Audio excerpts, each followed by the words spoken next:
Ladies and gentlemen, welcome to another episode of the Midcard Mess Podcast. I am your host, not one, not two, but all three faces of Jamal, and this is your wrestling news. Fresh off of the NJPW Battle at the Valley from last night, man, I have to tell you, that was a long card. I'm a fan of pro wrestling and everything like that, but, first of all, shout out to anybody internationally that goes watches these shows, and, the time difference is just absolutely nuts and insane. I mean, I know this was not normally the typical thing that New Japan does because, normally if you're in America, at least on the East Coast anyway, you have to catch this motherfucking show at like 3 o'clock in the morning. But being that they were in California, they reduced that time significantly. But it was at 10 o'clock as opposed to 3 o'clock in the morning. So, but it was a long show. Not saying it was a bad show. I'm just saying it was a long show. So if you're a fan of Japanese wrestling, or if you want anything New Japan, Pro Wrestling Noah, Dragon's Gate, anything like that, be prepared to actually stay up late and watch it, or just catch it on the back end. Or you can just listen to the Midcard Mess Podcast because I'll be covering it. So it doesn't, either way you can be covered. So, but it was really a long slog of a show.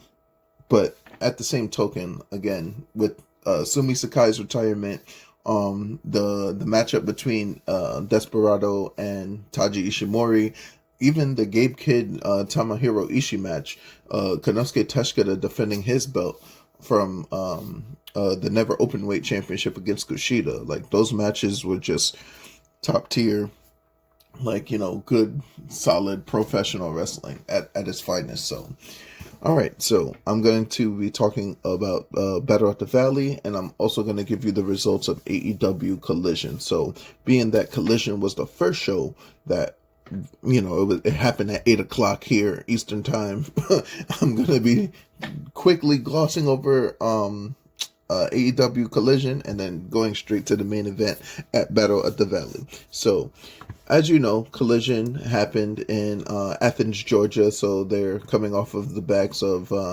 their Dynamite show.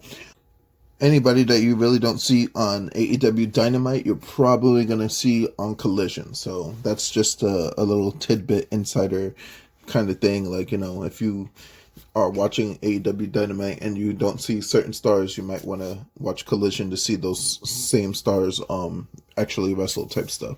So we have a few matches here. Adam Copeland, or Cope as he wants to be called, he's Cope. We got to cope with the fact that he's not Edge, that he's not Adam Copeland, he's Cope, versus Big Bill, who also we've known him as Colin Cassidy or Big Cass or whatever have you, but he's Big Bill. So Cope and Big Bill have their match, open the show. It was a good match. It's Edge versus Colin Cassidy. I mean, what can you expect? Like a big, tall motherfucker from New York versus tall, old, experienced, gritty person from Toronto, Canada. So it is what it is. At the end of the day, they did have a decent match. It wasn't all too crazy. Big Bill actually got choked out in this match, which was kind of crazy. It kind of looked similar to something that Jon Moxley would do, and Cope is trying to challenge for the AEW World Championship, which is currently in the possession of Jon Moxley. So eventually, Cope and Moxley got to go one-on-one and face each other for the AEW Championship. But as of right now, Powerhouse Hobbs is the number one contender due to he won the Battle Royal on Dynamite, and he's headed over next Wednesday to challenge for the AEW World Championship against Jon Moxley. So don't forget to peep that out on Wednesday coming up. Then they went to a segment in the back with Hangman Adam Page, where he challenged Christopher Daniels to a Texas death match in Cincinnati, Ohio next week. He's just been berating Christopher Daniels, oh, you don't got it no more, and I should have took you out a long ass time ago, this, that, and the third. So Christopher Daniels just has to defend his is not so much his manhood or anything like that. It's just like, defense of his self. Like, he just got to defend himself at this point. But, you know, Adam Page is a different beast, is a different animal. This is the type of Adam Page that reminds me of when he was in Bullet Club. Not the Hangman Adam Page from Ring of Honor from the beginning of his wrestling career. We're talking like we're talking Adam Cole, Marty Scurll, Young Bucks, Bullet Club type stuff. Like, on Ring of Honor, doing heinous things and stuff like that. This is the Hangman that I know that is going to be the best version of Hangman. A heel Hangman. A heel Hangman is a good Hangman. Pac defeated Commander. He faced Commander. He defeated him by submission. It was going to be a high flying match because Commander, Ring of Honor television champion. It was a high flying match. So, but at the end of the day, Pac is very good at taking these high flyers and grounding them like really quickly. Like you've seen him do that with the WWE Cruiserweight Championship back when he was working with WWE. But yeah, he hit the brutalizer on them and he had no choice but to tap out, and he didn't even fucking let go. He, he was trying. They were gonna inflict more punishment, but luckily for Commander, the Outrunners came out. Turbo Floyd and Truth Magnum came out, received a big pop and everything like that, and they went to go fight the Death Riders, who was out there with Pac. Claudio and Wheeler Yuta then had their match with the Outrunners, because they apparently had a match. I didn't know this. I was like, oh, okay. They I guess they had a match. In the end of the day, the Death Riders defeated them, and yeah, man, it was academic. Like, the Death Riders are on a high right now, and they are literally taking out everybody in AEW that they can, because they don't like what AEW is standing for and all that good stuff. But that being said, as I mentioned, Powerhouse Hobbs, he came out and helped out the Outrunners, trying to not destroy Commander, destroy the Outrunners and everything like that. And he's just basically like, he's trying to promise that he's going to beat Jon Moxley on Wednesday and become AEW World Championship, and he doesn't give a shit that he's in Cincinnati, Ohio, Jon Moxley's hometown, by the way, to take it from him. So, one match that I was looking forward to on Collision was going to be Mariah May versus Harley Cameron in a Hot Girl Graps match, which is, the title was not on the line. And this is just Harley Cameron showing that she can wrestle. And not only wrestle, but win. But, a lot of people don't. Here's my thing, right? If you are a beautiful woman, right? And beautiful is very subjective. But if you are one of those pretty women in wrestling, they're not going to take you seriously until you show them that you have to take you seriously. We've seen it with Trish Stratus. We've seen it with basically, you know what? I'm not even going to just say Trish. It's literally everyone. Every single woman in professional wrestling, even just there's a beauty that comes with that, right? Just being a female in pro wrestling, there's a beauty that comes with it. And when you look hot like that, they're just going to look at you as eye candy. And I was actually really impressed that Mariah May and Harley Cameron actually had a great match behind them. The crowd was really hot for Harley Cameron, actually almost narrowly escaping with the victory. But in the closing sequence, Mariah May proved why she is the AEW's women's champion with a freaking stiff knee to the face, and then she hit Storm Zero, and then the 1, 2, 3. But it was very impressive match, to say the least. So next was a match between Brody King and Trevor Blackwell. Just to be honest, this was just a squash match for Brody King. After the match, Lexi Nair came out, said, trying to get an interview with the House of Black, and then said it was a confusing time for the House of Black. And before Brody King even could say anything, here comes freaking Cope. And he freaking told Brody that he had a ton of respect for him and that he needs to step up and lead the House of Black, and then he left it at that. These are coming in amidst the rumors of Malachi Black leaving AEW, maybe going to WWE. So, like, only time is going to tell. And yeah, man, like, we'll see. We'll keep updating you guys on that information as it happens. So, Christopher Daniels then in the segment, and he accepted Hangman Adam Page's match for the death match at Maximum Carnage on Wednesday. The next match on the docket was TNT Championship on the line with Daniel Garcia versus one of his all-time favorite wrestlers of all time, which is Katsuyori Shibata. I've said this before, Shibata can go, but it's time to pack it the fuck up. Like, all these old ass niggas just need to go away. And I mean this, like, I like the old niggas, like, in the ring, old nigga like Edge, or an old nigga like Rhino, or somebody like that. Like, they can go, but at some point, it's like, unless you're pushing the new talent, then get the fuck out of here. The only difference that I have to say with Katsuyori Shibata is that he does push the new talent, so I'm not going to disparage him, but he's definitely got to go before he gets concussed again. And that's just me being real, because his fighting style, his style of wrestling is just, it's very stiff, very hard. But that's why he's doing 5-minute exhibitions on Wrestle Kingdom, like, with Tanahashi. Like, come on, man. Like, Tanahashi's doing whole matches, and then you want to do exhibition matches. Like, come on, man. What are we doing? What is this? What are we doing here? All right, so main event time. Chris Jericho versus Dax Harwood.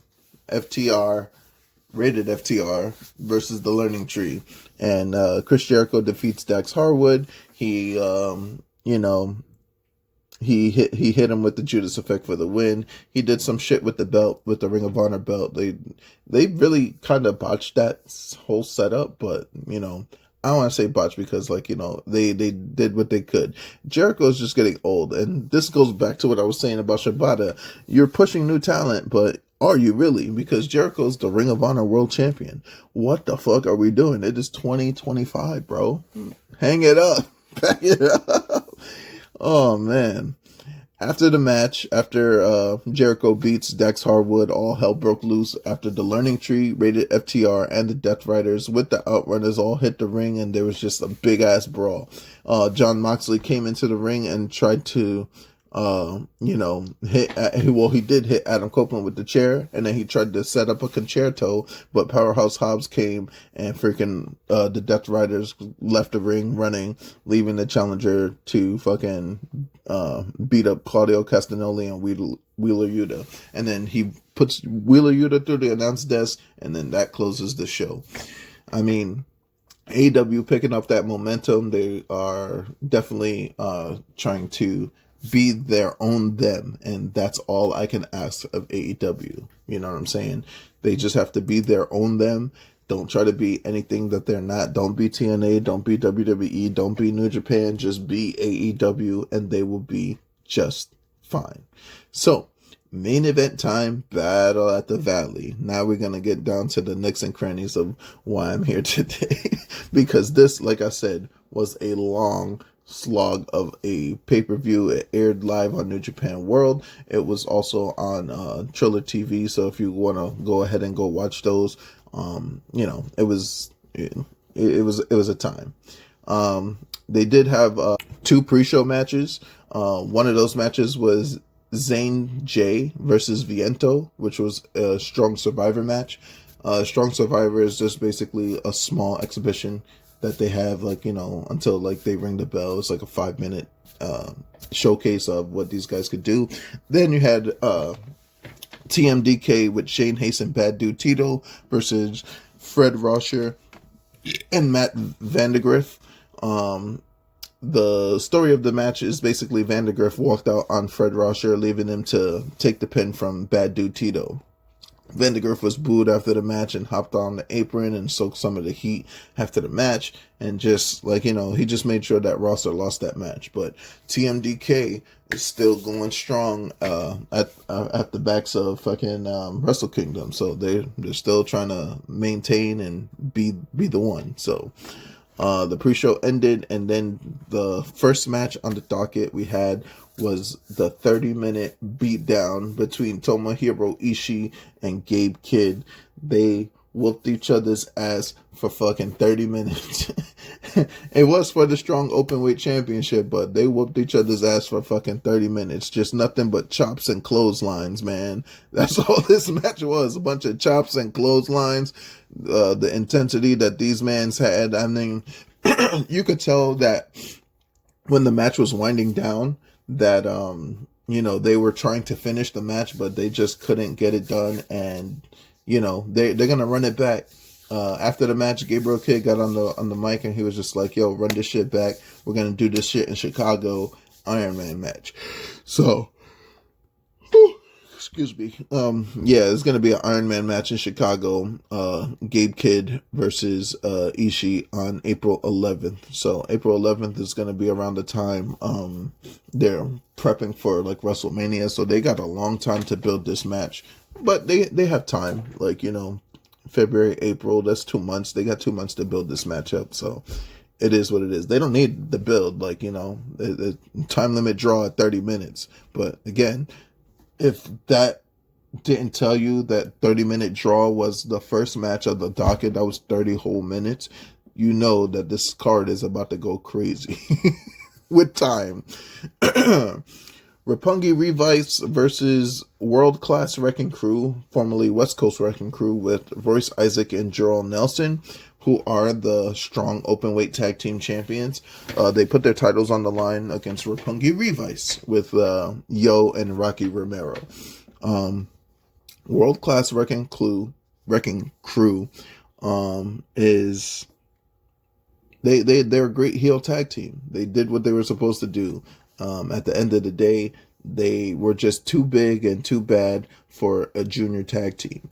And, it wasn't bad tag team action, but it was just making sure that world-class Wrecking Crew were good enough to fucking keep their titles in hand. So, that was the end of that. World-class Wrecking Crew won. Nelson Isaac is the one for now. Is the one for now. Next match was a kind of weird one. It was a tag team elimination match. So, Mina Shikara, Viva Van, Micah, and Hanako versus Azumi, Anna Jay, Trish Adora, and Johnny Robbie. So, again, this was already like almost 4 hours in, and we're just now getting... We're just now getting up in here, so it was kind of crazy. This is just the third match on the card. Yeah, man, like we were hoping for some like quick eliminations and stuff like that at one point in time in this match. I thought Trish Adora got hurt, but like, I think she did get hurt, but then they just put her back in the match. Not hurt enough to, be out of the match type stuff. So they were just making sure that she was okay and everything. But it was a nice little fun match. And the standout of the match for me was Johnny Robbie. I'm not very familiar with Johnny Robbie beforehand, but I am familiar with her now. And being that her and Hanako are New Japan Dojo, affiliates from the LA Dojo, it's nice to see that they are honing in their craft and they're working with like big time names. We're talking like Mina Shikara and Trish Adora, Anna Jay on AEW. Azumi just wrestled Mai Iwatani for the IWGP Women's Championship, and Viva Vaughn just got signed to AEW. So it was a good showcase for them to go. So Mika ends up winning the match. It was pretty good stuff from everyone. They could have done a little bit better, but at the same time, it's a multi-woman match, so everybody's got to get their shit in. So it is what it is. And it was a weird match anyway, too, because like, you get thrown over the top, you get eliminated, pinfall submission, you get eliminated. It was kind of weird. It looked like lucha rules at that point. So, yeah, it wasn't too bad. Another match, a second match that ended up being a fucking draw. El Phantasmo versus Jeff Cobb for the New Japan Pro Wrestling Television Championship. Now, the draw for the TV title is that it's only 15 minutes. You have a 15-minute time limit to finish the match. That's what it's supposed to be, quick and efficient. Like, this championship is a 15-minute time limit match. So that means like hard-hitting, quick, fast action, keep it going type title. But Jeff Cobb is not an easy cover, and neither is El Phantasmo. So I already knew that was going to be a draw, especially since what we saw from Tomohiro Ishii and Gabriel Kidd. So draw happened. It was a double count out, to be honest. Like, they they double count out instead of doing the time limit draw. But ELP put the belt on the mat and said, Cobb, let's go, let's do this, let's fight. It's not going to be today though, like, well, at that time. So they might fight at Chicago, they might fight at New Beginning in Osaka, and we don't know. So if you want to peep out what might happen, then go to New Japan World and peep out the backstage interviews on that. The next match on the docket was one of the most silliest matches on the card, but at the same time, it was Sumi Sakai's retirement match, and it was also the most emotional. Without getting into a whole bunch of stuff, like, at the end of the day, it was Hiromu Takahashi, Mai Iwatani, and Yuka Sasaki versus the House of Torture's Evil and Sho with Sumi Sakai. And basically, like, everybody in this match owes Sumi Sakai a gratitude, because without Sumi Sakai, none of those guys get their excursions in America. And well, when I say their excursions in America, I'm talking like they don't transition well into America. And she opened the door for numerous amounts of Japanese pro wrestlers specific, but it's not just Japanese wrestlers, it's also like American wrestlers. CM Punk owes her gratitude, Shinsuke Nakamura owes her gratitude, a whole bunch of people in AEW owe her gratitude, Ring of Honor and everything of that nature. So like, just Sumi Sakai, world class. Like, at the end of the match, which she lost, by the way, fighting at the end, to the very end, Hiromu Takahashi, Mai Iwatani, and Yuka Sasaki hit her with the finishing moves after Evil and Sho stayed away from after they got packed the fuck up out of the match. After they pinned her, they let her take the ring. They did a 10-bell salute. The announcer Vita Scott was there announcing. She was saying like, she owes Sumi Sakai such a great debt of gratitude, one of her favorite opponents of all time. A lot of people came out from the back and gave Sumi Sakai the send-off that she so desperately, well, not desperately, but she deserves. She really deserves it. Thank you, Sumi. That was her last match ever. So if you want to see Sumi Sakai's last match, then that's what you're gonna see. The next match on the docket was one of my favorite matches on the card, which was Kushida versus Konosuke Takeshita for the Never Openweight Championship. And this was basically David versus Goliath in a nutshell. And Kushida fucking was a good David, but Goliath was just too goddamn good. I'm telling you, man. Takeshita is a fucking problem, bro. And he's going to continue to be a damn problem because I don't know who's stopping him. His momentum is just growing. Ever since winning the Never Openweight Championship at Wrestle Kingdom, his stock is just growing higher and higher. And it's only going to go even higher if AEW gives him more of an opportunity. When I say that, I'm talking like, this international championship. Nah, son, he's gotta win the AEW World Championship at some point, and hopefully AEW got a gem with freaking Konosuke Teskida, and with Don Callis at his side, he's gonna defend everywhere. He's wrestling in Japan. With DDT, with New Japan, he's wrestling in AEW, so he's doing Ring of Honor shit. He's doing AEW shit. Like, he's the future. He's probably the next Okada, and I don't like to put comparisons and stuff like that. He's gonna be his own him, but this is like Chono. This is like Okada type shit. Like, he's next. Teshkada is next. This next match, there was a little bit of history that I didn't know prior to this match. I didn't know that Hichisaro ended up beating Zack Sabre Jr. in Mexico.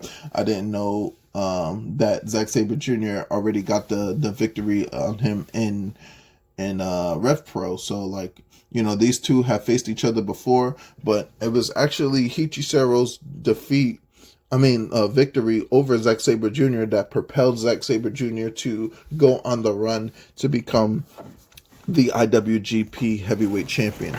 So this was a non-title match, but it was like, the rubber match between the two. So Zack Sabre Jr. and Hichisaro basically had a wrestling clinic. When I say a wrestling clinic, I'm just talking they were wrestling.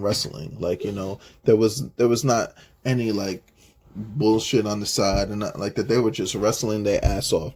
And when I like grapples, moves to submissions, to quick pinfalls, they were just going at it for like 23 minutes, man. They were just going crazy. It was a grapple fest basically. But at the end of the day, you can't fucking out grapple the best technical wrestler in the world. Freaking Zack Sabre Jr. freaking hit him with a jackknife that kept him down for the 3, and it was good win for Zack Sabre Jr. So the IWGP Junior Heavyweight Championship was the main event on the card. It hasn't been defended on American soil in 6 years, and the last time that it was defended was at the MSG show, the Supercard of Honor that I went to. Where Taiji Ishimori ended up losing to Dragon Lee that night. Dragon Lee at Madison Square Garden, MSG. I remember that, man. I was there for that. This match did what it was supposed to do. It basically shows Desperado as a strong champion, and they had a decent match and everything like that. But at the end of the day, Desperado hits Ishimori with the J Driller, and then Pinche Loco for the finish. Nice little 20-minute match, but at the end of the match, Desperado's saying some stuff for New Japan, and that, he just promoted everything that New Japan in America and all that other stuff like that. So it was just, if you are an American fan of Japanese wrestling, then this was like an event that would like kind of open the door for you to kind of see, oh, what's going on over in Japan. This is what that is for me. And that's going to be it for that. Like, I hope you guys enjoyed my analysis on not only AEW Collision, but New Japan Pro Wrestling Battle in the Valley. Thank you for everybody that's been listening. I know that I keep saying this, but I'm going to keep saying this. I don't do this for you guys, but at the same time, I do this for me. Like, I love talking pro wrestling, like, you know what I'm saying? But your support does help me and, like, motivates me to go through. Yeah, man, like, you guys will see me on the next one tomorrow. We'll be previewing Monday Night Raw on Netflix.